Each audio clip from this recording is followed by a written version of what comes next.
Assalamualaikum dan salam sejahtera. Dalam tajuk hari ini, kita akan melihat berkaitan dengan pengenalan kepada kesusasteraan Melayu.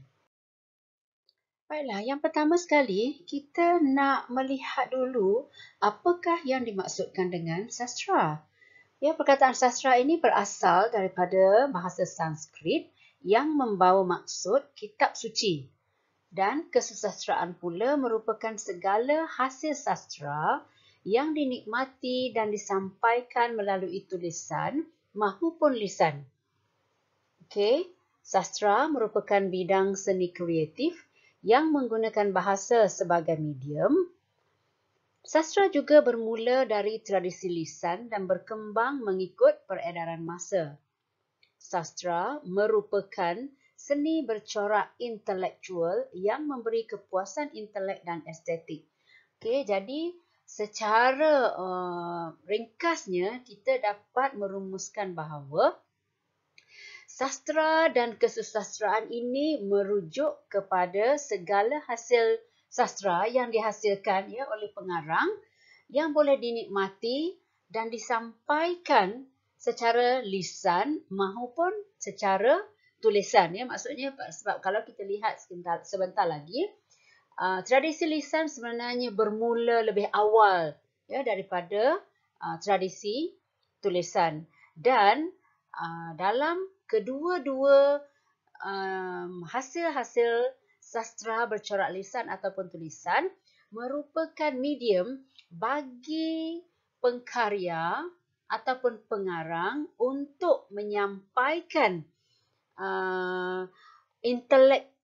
unsur-unsur intelek ataupun pengalaman bangsa Melayu pada masa pada masa karya-karya itu dihasilkan. Dan walau bagaimanapun dalam karya sastra juga terkandung nilai-nilai estetika yang menjadi kepuasan bagi pendengar ataupun pembaca. Maksudnya hasil-hasil sastra ini ditulis dengan bahasa yang indah yang mengandungi pelbagai unsur-unsur estetik supaya orang yang menikmati hasil-hasil karya ini dapat rasa apakah mesej yang nak disampaikan. Dalam masa yang sama, hati dan emosi mereka juga, spiritual mereka juga dapat mengambil manfaat daripada bacaan ataupun pendengaran bahan-bahan sastra. Karya sastra terhasil daripada cetusan gabungan daya rasa, kepekaan dan keprihatinan pengarang terhadap perkara yang diamati, yang dialami dalam masyarakat.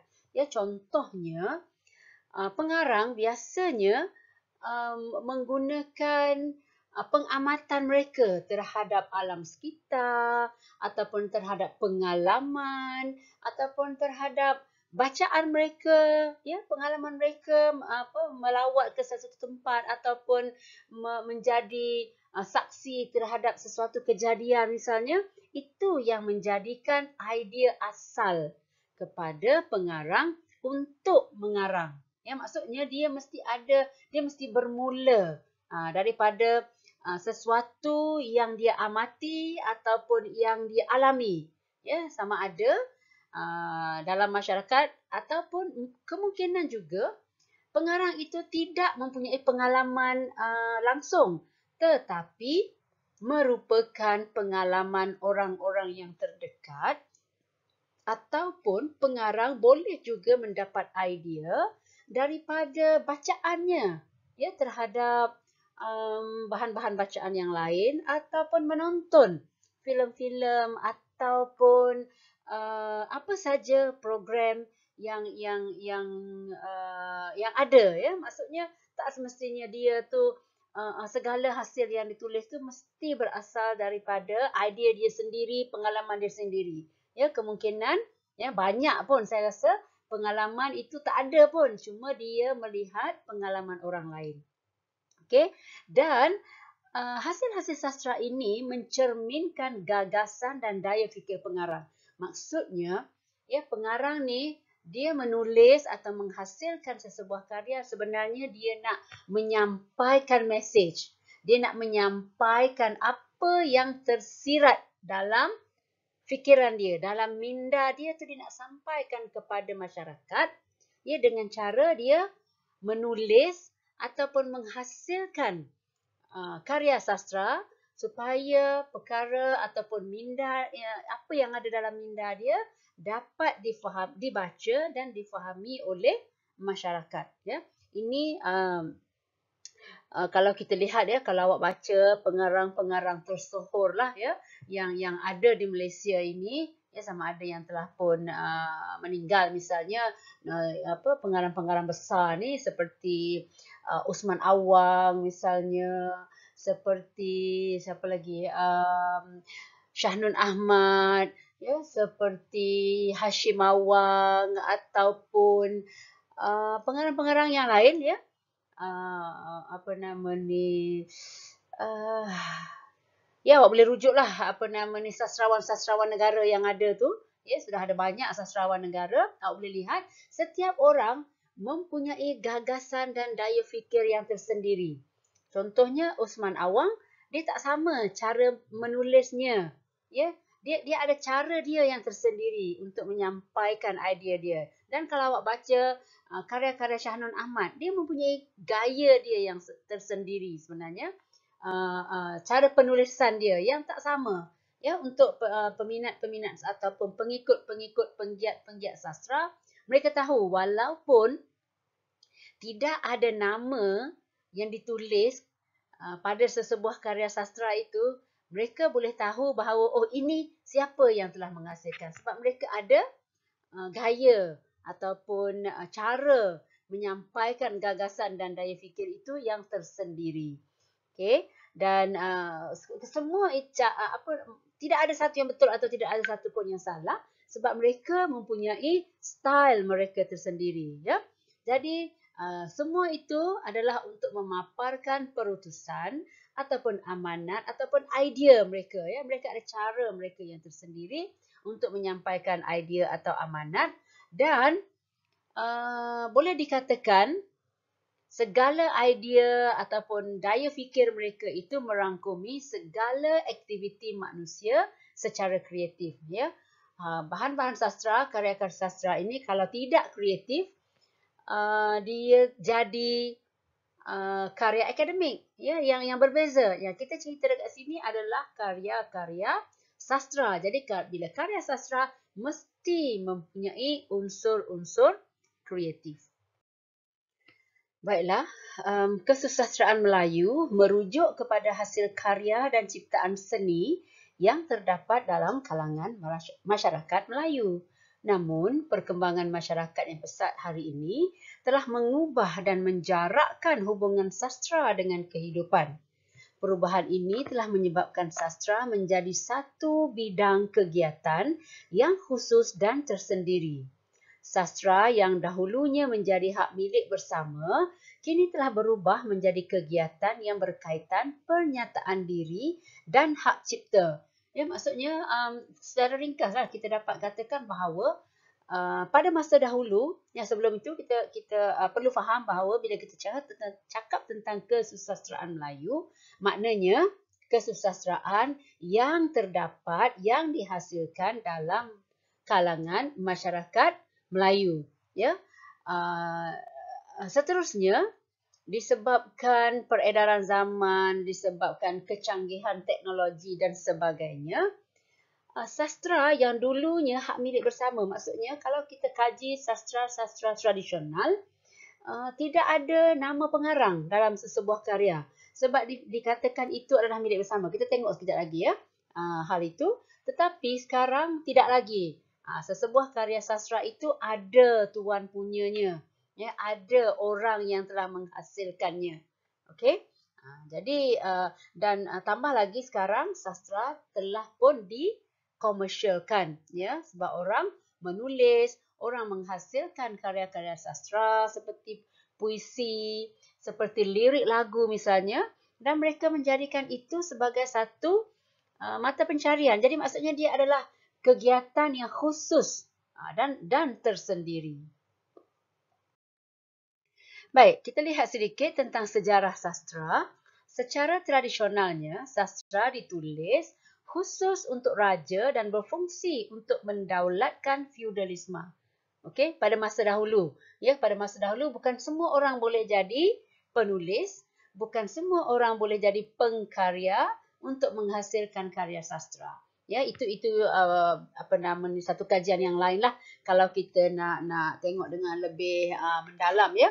Ya, sebab pada masa dulu orang-orang Melayu ini mereka sangat hidup dalam kesederhanaan, ya, dan sastra ini hanya dinikmati oleh golongan-golongan feudal, golongan-golongan raja dan pembesar sebenarnya. Jadi dihasilkan juga untuk tujuannya untuk dinikmati oleh golongan-golongan feudal. Okey, jadi nilai sastra tidak diperdebatkan, ya, tetapi diterima seadanya. Sebab apa? Sebab hasil sastra ini dihasilkan khusus untuk golongan-golongan pembesar, untuk raja. Jadi tidak boleh diperdebatkan. Maksudnya itulah dia. Ya, baik ke tak baik, mereka menerima seadanya. Jadi kita lihat kalau sekarang, boleh bacalah macam mana, ya, segala hasil seni, hasil sastra diperdebatkan, menjadi polemik, ya, ada orang kata bagus, ada orang kata tak bagus dan sebagainya. Pada masa dulu tak ada, ya, mereka hanya menerima, ya, sebab karya sastra dianggap milik bersama. Milik bersama maksudnya karya sastra ini dihasilkan biasanya atas perintah raja atau pembesar atau orang-orang kaya. Okey, jadi bila dia dihasilkan, dia tidak ada nama pengarang dia. Jadi dia dianggap untuk dinikmati oleh semualah, ya. Dan akhirnya lanjutan daripada kita kata nilai dia tidak diperdebatkan tu, sesiapa yang mencuba untuk mempertikaikan sesebuah karya akan dianggap derhaka. Itu berbalik kepada tadilah, ya, hasil sastra ditulis atas arahan raja, atas arahan pembesar. Jadi kalau dia diperdebatkan, dipertikaikan, maka boleh dianggap orang yang berbuat demikian itu telah menderhaka kepada perintah raja atau pembesar, ya, ataupun orang kaya-kaya. Jadi secara tidak langsung daripada sini kita tahu bahawa karya-karya sastra tradisional sebenarnya merupakan propaganda lah, ya. Tak lebih daripada itu sebenarnya. Propaganda untuk mendaulatkan atau meletakkan golongan feudal ini di tempat tinggi. Maksudnya disanjung, dihormati, ditakuti. Dalam karya-karya itu terkandung unsur-unsur yang menimbulkan perasaan kagum, misalnya perasaan takut, ya, misalnya kalau kita baca sastra-sastra Melayu tradisional, memang itu elemen utamanya. Bila kita baca je, kita boleh tengok, kita boleh rasa dan kita boleh buat visualisasi. Oh, raja pada masa itu mempunyai kedudukan yang tinggi, mempunyai harta yang banyak dan sebagainya daripada lukisan karya-karya tersebut. Ya, pelukisan watak dalam karya-karya tersebut, ya. Jadi tak boleh. Karya sastra diterima seadanya, tidak boleh dipertikaikan kerana dianggap derhaka kepada perintah raja atau perintah golongan feudal. Okey. Pada asalnya kesusastraan Melayu banyak dipengaruhi oleh unsur-unsur yang datang dari luar dan diserap masuk dalam amalan kebudayaan dan hasil kesusastraan masyarakat Melayu. Ya, pada awalnya kebudayaan Melayu sama ada berbentuk material ataupun bukan material, lebih banyak dipengaruhi oleh unsur-unsur Hindu. Ini kalau kita tengok cerita-cerita masa-masa dulu pun yang dekat TV tu yang lama-lama tu kita tengok memang kita boleh lihat ada banyak unsur Hindu, ya. Hal ini demikian kerana masyarakat Melayu pada zaman awal tidak mempunyai agama sebelum kedatangan agama Hindu. Ya. Setelah muncul agama Hindu, mereka mengamalkan adat masyarakat Hindu dan masih ada segelintir daripada adat tersebut yang masih digunakan, ya, yang masih menjadi sebahagian daripada kebudayaan masyarakat pada masa kini. Ya. Banyaklah macam kalau kahwin tu dalam istiadat ada istiadat kahwin tu, kalau awak boleh senaraikan, ada banyak benda yang dibuat oleh orang Melayu sebenarnya merupakan daripada kebudayaan masyarakat Hindu. Itu awak boleh bincang sendirilah, ya. Okey, ciri-ciri sastra. Yang pertama sekali, ya, secara mudahlah, ya, untuk tujuan dalam kursus ini, ciri-ciri sastra yang pertama kita nak lihat ialah keindahan. Ya, keindahan ini muncul ataupun dapat dikesan daripada gaya bahasa. Ini gaya bahasa yang digunakan dalam karya sastra. Baik. Ini kalau dalam karya sastra tradisional yang tidak ditulis, ya, dalam tradisi lisan yang mana penceritaannya dilakukan oleh tokoh-tokoh tertentu yang mempunyai kebolehan. Jadi mereka ini menyampaikan cerita, mereka menggunakan gaya bahasa yang sangat menarik, ya, untuk menyerlahkan keindahan karya-karya yang mereka hasilkan. Okey, dan keindahan hasil sastra itu bergantung kepada kesatuan unsur yang membentuk susunan atau struktur. Ya, maksudnya plotnya cantik, bahasanya cantik, teknik disampaikan menarik. Jadi itu yang kalau kesemua unsur itu dibuat dengan baik, maka hasil karya sastra yang kita baca itu kita boleh rasa keindahannya dan kita boleh bayangkan cantiknya sesebuah karya tersebut. Okey. Dan karya seni menjadi indah jika unsur-unsur yang terkandung di dalamnya mengandungi keutuhan, keselarasan, keseimbangan dan penekanan. Yang ni samalah macam tadi juga, ya. Maksudnya kalau plotnya cantik, kita lihat plot dia macam logik. Okey, ini awak boleh praktis nak melihat keindahan sesebuah karya ni dengan tengok drama. Contoh, awak ambil tengok drama atau wayang ke apa ke, awak tengok apakah plot dia? Apakah teknik yang dia gunakan? Apakah bahasa yang dia ataupun dialog yang watak-watak ini? Apakah setting yang digunakan? Jadi awak boleh lihat kalau perkara-perkara itu diambil kira dan difikirkan dengan baik, maka keindahan karya itu kita dapat rasa ataupun kita dapat feel bahawa sesebuah karya itu mempunyai unsur keindahan. Okay, unsur-unsur yang berbeza membentuk kesatuan yang memperlihatkan keutuhan sesebuah karya. Ya, kalau karya-karya misalnya karya-karya yang nak menyampaikan nasihat ataupun yang nak menyampaikan mesej-mesej tertentu, mereka menggunakan unsur-unsur yang sesuai. Ya, contohlah kalau kita nak membayangkan kesusahan masyarakat kampung misalnya, settingnya tentulah kita ambil kampung. Jadi kalau dia nelayan, kita ambil tepi pantai rumahnya. Kalau dia petani, kita ambil dia yang ada di tengah-tengah sawah ataupun di tepi hutan ke di mana. Jadi itu adalah perkara-perkara yang perlu difikirkan oleh pengarang supaya hasil karya sastra yang dihasilkan dapat melambangkan keindahan dan pembaca atau pendengar atau penonton dapat rasa keindahan karya tersebut. Dan yang kedua, yang kita nak lihat ciri sastra ialah mencerminkan pengalaman. Tadi saya sebut juga tadi pada awalnya, ya, pengarang ataupun pengkarya ini menghasilkan atau menulis menghasilkan karya-karya sastra ini berdasarkan pengalaman. Dan pengalaman ini diceritakan melalui bahasa. Walau bagaimanapun kita kena ingat pengalaman semata-mata dia tidak boleh menghasilkan karya sastra yang menarik, yang indah.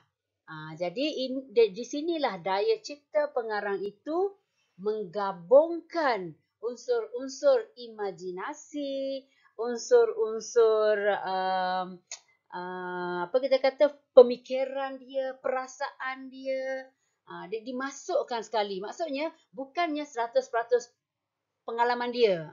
Jadi dia masukkan pengalaman-pengalaman orang lain untuk menjadikan penceritaannya menarik, ya, dan disampaikan melalui bahasa yang cantik, pemilihan perkataan yang baik. Okey?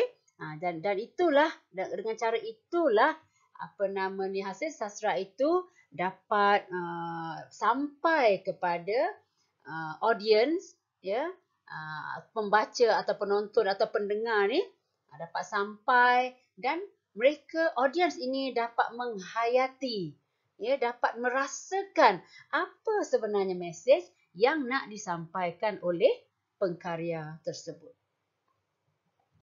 Baiklah, dalam konteks pendidikan, ya, awak kena ingat kita bukan nak mengkaji sastra Melayu itu dengan mendalam, ya. Kita nak lihat konsep-konsep yang umum, ya, apa yang dimaksudkan dengan sastra Melayu tersebut, dan kita nak bawa dia dalam konteks pendidikan. Okey, itu awak kena sedar bahawa kita bukan belajar tentang kesusastraan Melayu secara satu kursus tentang kesusastraan Melayu, bukan, ya. Kita nak bawa dia ke dalam konteks pendidikan. Jadi mengikut konteks kita ini yang kita panggil operasional tu, ya. Kita operasionalkan sastra Melayu ini merupakan merujuk karya asal yang tertulis dalam bahasa Melayu yang mengandungi dan mengimbangkan aspek intelek, rohani, emosi dan jasmani, yang mana ini terkandung dalam falsafah pendidikan kebangsaan kita. Saya pasti awak semua tahu. Dan berunsurkan keindahan dan kehalusan, kita lihat tadi, ya, disampaikan dengan bahasa yang bagus, yang memaparkan nilai kemanusiaan dan citra masyarakat, ya, nak menyampaikan mesej lah. Yang baik dibalas baik, jahat dibalas jahat ke, apa sajalah mesej yang nak disampaikan, ya, yang nilai-nilai kemanusiaan dan masyarakat, berbentuk novel, cerpen, drama, puisi dan sebagainya, dan merangkumi sastra tradisional dan juga sastra moden. Baik, sastra tradisional, sastra moden ni kita tahulah dia terdiri daripada novel, sajak, ya, yang sekarang. Tetapi sastra tradisional ini terbahagi kepada dua, iaitu sastra rakyat, iaitu sastra lisan, dan sastra istana tulisan. Ya, sastra lisan ni yang kita belajar, yang kita tahu, macam ada lagu-lagu kanak-kanak, ya, kalau awak boleh ingat, yang buai laju-laju sampai bercucuk atap, macam semua itu adalah hasil sastra rakyat yang disampaikan secara lisan dan juga pantun, ya, dan cerita-cerita rakyat macam Pak Pandir, apa semua itu merupakan sastra rakyat yang disampaikan secara lisan oleh tukang cerita. Tetapi sastra istana pula merupakan sastra tulisan yang dihasilkan atas arahan pihak istana. Ini contoh kalau awak nak baca, seperti cerita sejarah Melayu, seperti kanun undang-undang Melaka, undang-undang laut Melaka, itu semua dihasilkan, ditulis sebenarnya atas arahan pihak istana, ya. Dan dinikmati pada masa dulu oleh golongan istana juga. Kesimpulannya, dalam konteks kursus ini, kesusastraan Melayu merupakan hasil karya masyarakat Melayu yang mempunyai kata-kata yang indah, ditulis dalam bahasa yang indah untuk menyampaikan mesej-mesej tertentu, ya, bagi menggambarkan perasaan atau keadaan yang tertentu mengenai diri sendiri ataupun sekelompok masyarakat. Itu yang awak kena faham bila disebut, sebab lepas ni kita akan banyak mengkaji kesusastraan Melayu dan hubungannya ya dengan pembinaan bangsa. Ya, jadi awak nak kena tahu, bukan, awak nak kena faham bahawa bila kita kata tentang kesusasteraan Melayu, ia merujuk kepada hasil karya masyarakat Melayu ya, yang mempunyai yang dihasilkan menggunakan bahasa yang indah, yang menggambarkan perasaan atau keadaan tertentu mengenai sama ada diri sendiri ataupun sekelompok masyarakat. Ya, sebab karya sastra ini sejak dari dulu lagi memang dihasilkan untuk menyampaikan mesej-mesej tertentu. Ya, terutamanya kalau kita kaji zaman feudal lagi, ya, hasil sastra dihasilkan untuk mengkritik raja misalnya, tak boleh dikritik secara terbuka, jadi mereka menghasilkan karya sastra, mereka berselindung di balik karya sastra. Sama juga apabila tiba zaman Jepun, zaman penjajahan Inggeris, British, juga karya sastra digunakan. Ya, pengkarya-pengkarya kita berselindung di sebalik perlambangan, simbol, metafora dan sebagainya, menyampaikan idea untuk dinikmati dan difahami oleh masyarakat. Baiklah, itu saja untuk subjek ini. Sekian.